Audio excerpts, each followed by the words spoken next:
while we have classified information. And lives are... I want to bring back Tara Setmayer, a former GOP communications director and co-founder and CEO of the Seneca Project, and get your reaction to both this news, but also what you just heard from the senator.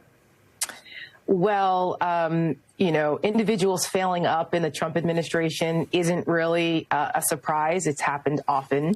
And I'm sure Elise Stefanik is not very happy today, once again, as she lost the dream job that she was hoping she was going to get, and that someone like Mike Waltz is going to get it instead of her. So the inter-party dynamics of all of this is quite fascinating, as someone who used to be on the Hill and knows how these things work.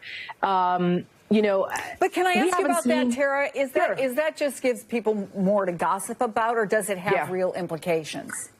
Well, it has implications in that when the party isn't unified, that's when you see more leaks, you see more people stabbing each other in the back. Yes, there is palace intrigue, but then there's also, you have to worry about the way the party functions. We already are living in a daily chaos cycle with Donald Trump, and that type of chaos leads to incompetence, which leads to mistakes, which we have seen multiple times over and over again.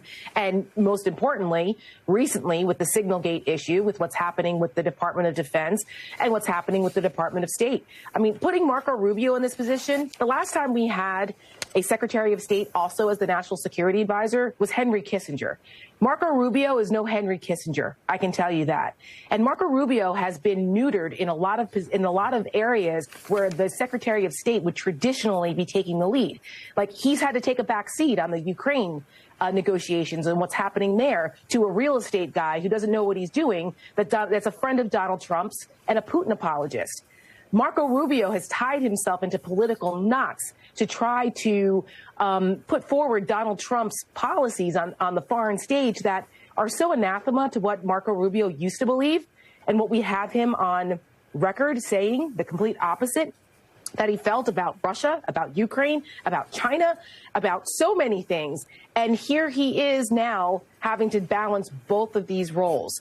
It's quite the political metamorphosis on Marco Rubio's part, and I'll be very curious to see how long he lasts in this position, balancing both the executive branch employee type of role as the NSA for Donald Trump and then Secretary of State. Why are we in this position? Donald Trump can't seem to keep people in positions of power that are of great importance to the United States and our stability on the world stage and our foreign policy and national security. Why is that?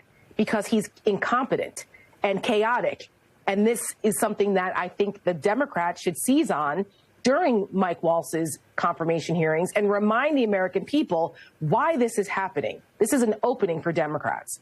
Well, what we certainly know from this president is that a lot of what he does catches people who might otherwise be given a heads up by surprise. So apparently it was a surprise at a briefing at the State Department when the spokesman, Tammy Bruce, was asked about this. So let me read to you this exchange. The question was, the president has just written